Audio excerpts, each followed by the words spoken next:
would you say that both doctrines assert that knowledge and beliefs are ethnically or culturally bound? Would that be the case? Yes, that's right. So the way that Alexander Dugin, in his theory of Neo-Eurasianism, puts it is that each ethnos has a particular way of being in the world.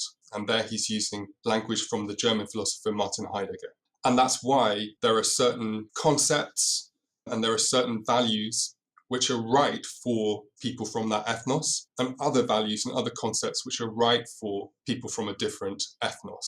And so an example would be that Alexander Dugin claims so he wrote a book called The Fourth Political Theory, where he sets this out. And he says that during the transition after the USSR, there was a big problem because a lot of Russians, but also people in newly independent Georgia, Ukraine, and other countries which used to be part of the Soviet Union were embracing liberalism and democracy. And those are values which Dugin thinks are right for what he calls the Atlantic ethnos, which comprises Western Europe and North America, but not right for the Eurasian ethnos. And so that tells you something interesting, which is that when epistemic ethno-nationalists claim that certain ideas belong to a particular ethnos or ethni, as Quijano likes to say, they're not saying that they're necessarily the ideas which are currently most prevalent or most popular among the actual people that they're talking about. It's quite possible for most people in an ethnos to have ideas which are not right for them.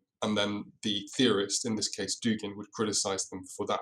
Then comparing that with decoloniality theory, you have this same idea. Maybe it's quite nice to compare it to the figure of the comprador in dependency theory.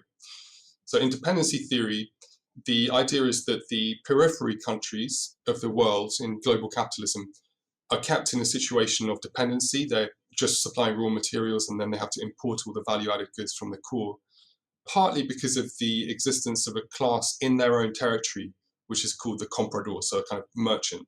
And this is somebody who facilitates the export of raw materials and then the import of the value-added goods and pressures their governments to keep up this economic situation of dependency, which is ultimately going to be not in the best interests of their country.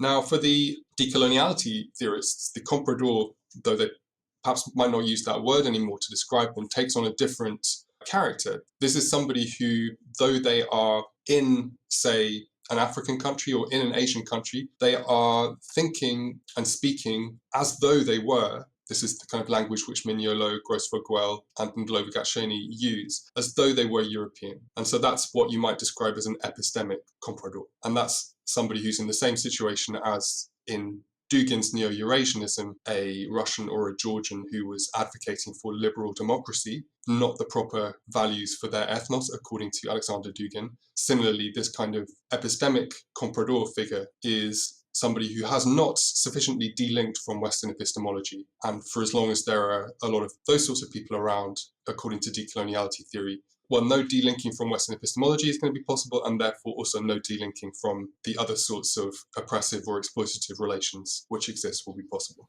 So would you say they both promote identity policing because of that? Yeah, absolutely. That's a good way of putting it.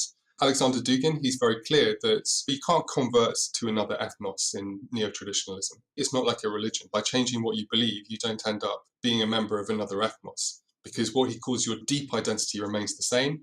And it's on that basis that he can say that you don't have the beliefs which are proper to your ethnos. With decoloniality theory, they're a little bit less explicit about the kind of divisions that they are describing when they talk about Western epistemologies and African epistemologies, or Andean time, Andean conceptions of time, for example, as Mignolo sometimes talks about. They're as clear as Dugin is that knowledges or worldviews and value systems, they come with flags attached, as it were. They come with their geographical labels. An example would be Sabelo J, the Zimbabwean decoloniality scholar, when he is talking about the theorist Olufemi Taiwo, who was born in Nigeria, who is an advocate of liberal democracy, so again, quite similar to neo-traditionalism. He criticizes him by saying that this is somebody who is enchanted by Euromodernity, kind of has been seduced away from the proper values or ideas that he should be espousing. So that's, you can see a parallel between the kind of criticism based on identity which the two theorists make of people who have, or are in their view, the wrong values or the wrong ideas for their geographical identity group.